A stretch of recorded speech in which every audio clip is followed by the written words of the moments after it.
Election commission of India के बारे में बात करते हैं, जो कि एक कॉन्स्टिट्यूशनल बॉडी है। कॉन्स्टिट्यूशनल बॉडी वे बॉडीज होती है जो कॉन्स्टिट्यूशन ऑफ इंडिया में मेंशन है, यानी कि उनका इस्टेब्लिशमेंट जो या क्रिएशन है जो कॉन्स्टिट्यूशनल अमेंडमेंट से किया जा सके, न कि एक्ट ऑफ पार्लियामेंट से किया जा सके।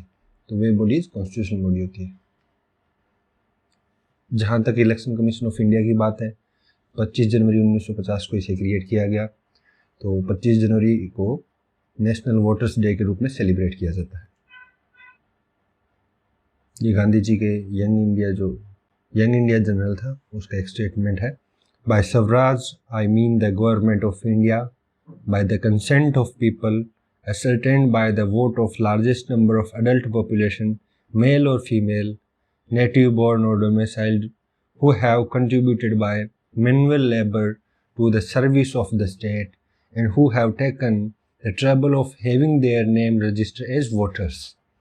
इलेक्शन कमीशन ऑफ इंडिया ने इसे अपने वेबसाइट पे कोट किया है। ये महात्मा गांधी के द्वारा यंग इंडिया जो उनका जर्नल था उसमें 1925 में छपा था। ये संविधान निर्माता डॉक्टर भीमराव अम्बेडकर के द्वारा डेमोक्रेसी पर एक quote election commission of India के वेबसाइट पे ये मेंशन है। Democracy is not merely a form of government, it is primarily a mode of associated living of conjoint communicated experiences, it is essentially an attitude of respect and reverence toward fellow man. Doctor Bhimrao Ambedkar. Election commission of India एक autonomous constitutional body है जो administrate करती है election Lok Sabha के, राज्यसभा के, state legislature के, इसके साथ साथ office of president and office of vice president. Election commission of India operates under authority of constitution article 324। भारतीय संविधान के अंदर पार्ट 15 में आर्टिकल 324 में इलेक्शन कमीशन ऑफ इंडिया को मेंशन किया गया है, जो कि एक कॉन्स्टिट्यूशन के यूनिटरी फीचर जैसे supreme court of India, election commission of India, ये यूनिटरी फीचर्स को शो करते हैं। This is one of the bulwark of the constitution. Bulwark मतलब डिफेंसिव वॉल है अपने जो कॉन्स्टिट्यूशन में मेंशन है उनमें, डेमोक्रेसी को बचाने के लिए जो इथोस और जो स्पिरिट जो इस कॉन्स्टिट्यूशन के अंदर मेंशन की गई है उनके लिए। तो एक बार दोबारा रिपीट कर लें। पार्ट 15 के अंदर मेंशन है, आर्टिकल 324 के अंदर है, क्या है, बुलवर्क है ऑफ द कॉन्स्टिट्यूशन, और क्या फेस शो करता है, यूनिटरी फीचर शो करता है। इलेक्शन कमीशन ऑफ इंडिया का अपॉइंटमेंट जो है प्रेसिडेंट के द्वारा किया जाता है। क्वालिफिकेशन की जहाँ तक बात है, कॉन्स्टिट्यूशन में कहीं प्रिस्क्राइब्ड या मेंशन नहीं है। टेनर है या तो 6 साल या 65 ईयर, जो भी पहले हो, 6 ईयर और 25 ईयर्स। मेंबर्स अभी प्रेजेंटली 3 मेंबर बॉडी है, 3 मेंबर बॉडी जिसके अंदर एक चीफ इलेक्शन कमिश्नर और 2 अदर इलेक्शन कमिश्नर होंगे। कहीं भी स्ट्रेंथ के बारे में मेंशन नहीं किया गया है, यह डिस्क्रिप्शन पे है प्रेसिडेंट के।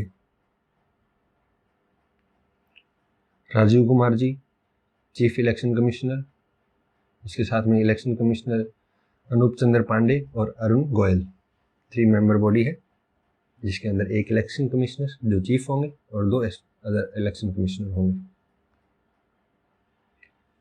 Election commission of India resign कर सकते हैं प्रेसिडेंट को, और फर्दर अपॉइंटमेंट के लिए इन्हें डिबार्ड नहीं किया गया है। जहाँ तक रिमूवल प्रोसीजर की बात है, इन्हीं को उसी मैनर में हटाया जाता है और उन्हीं ग्राउंड्स पे हटाया जाता है जिससे जैसे सुप्रीम कोर्ट को जजेस को हटाया जाता है, यानी कि same manner and ground of a जजेस of supreme court. Same manner और ग्राउंड का मतलब ये है कि ग्राउंड तो क्या हो सकता है, प्रूव्ड मिसकंडक्ट हो या इनकैपेसिटी हो। मैनर ये होगा कि जिस मैनर में पहले 14 दिन का नोटिस देना पड़ेगा, फिर एक सदन के अंदर उनके लिए वोटिंग की जाएगी, फिर कमेटी कंस्ट्रक्ट होगी, फिर दूसरे सदन में भेजा जाएगा, फिर प्रेसिडेंट के पास अप्रूवल जाएगा। तो जो manner election commission of India को हटाने का है, सेम वही है जो सुप्रीम कोर्ट के जज को हटाने के लिए यूज किया जाता है। इलेक्शन कमीशन ऑफ इंडिया जो है, चीफ इलेक्शन कमीशन, वो सिक्योरिटी ऑफ टेनर है। उनको किसी भी डिस्क्रिप्शन पे प्रेसिडेंट के या किसी अदर ऑफिशियल्स के नहीं रहना पड़ता है, उनको सिक्योरिटी ऑफ टेनर है। मेंबर की जहाँ तक बात है, उनको चीफ इलेक्शन कमिश्नर की रिकमेंडेशन पे हटाया जा सकता है।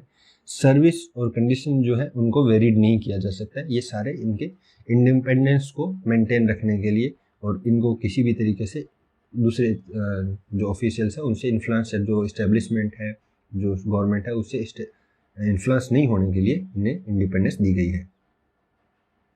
61st कॉन्स्टिट्यूशन अमेंडमेंट एक्ट 1989 जिसमें वोटिंग एज है उसको लोअर करके 21 साल से 18 साल कर दिया गया है। इससे पहले 21 साल थी, 61वें संविधान संशोधन से इसे 18 साल कर दिया गया है।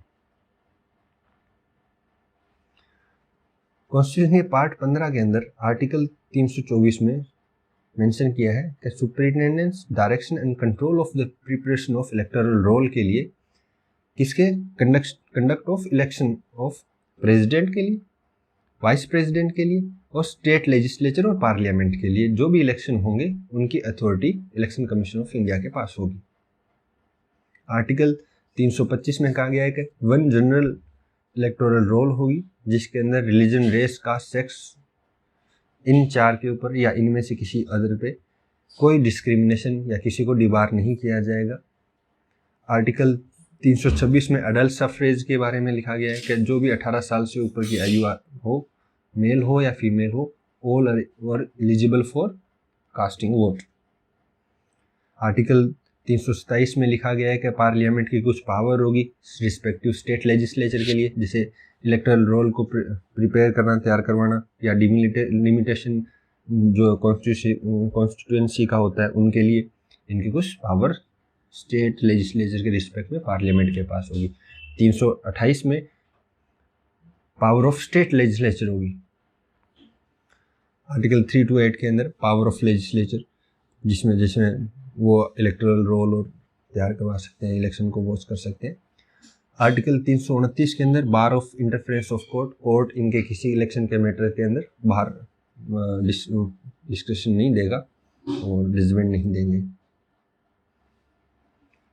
अभी Anoop Barnwal versus union of India एक केस आया जिसके अंदर सुप्रीम कोर्ट के 5 जजमेंट ने वर्डिक्ट दिया है कि appointment by president on advice of committee, यानी कि इलेक्शन कमीशन ऑफ इंडिया है उनका अपॉइंटमेंट गवर्नमेंट ने करके एक कमेटी करे और जिस कमेटी के अंदर कंसिस्ट करेंगे पीएम, सीजीआई और लीडर ऑफ अपोजिशन। इस कमेटी में पीएम होंगे, दूसरे मेंबर सीजीआई होंगे और leader of opposition from Lok Sabha. तो लोकसभा से इनके इन 3 मेंबर से बनी हुई committee election commission of India के सिलेक्शन के बारे में बताए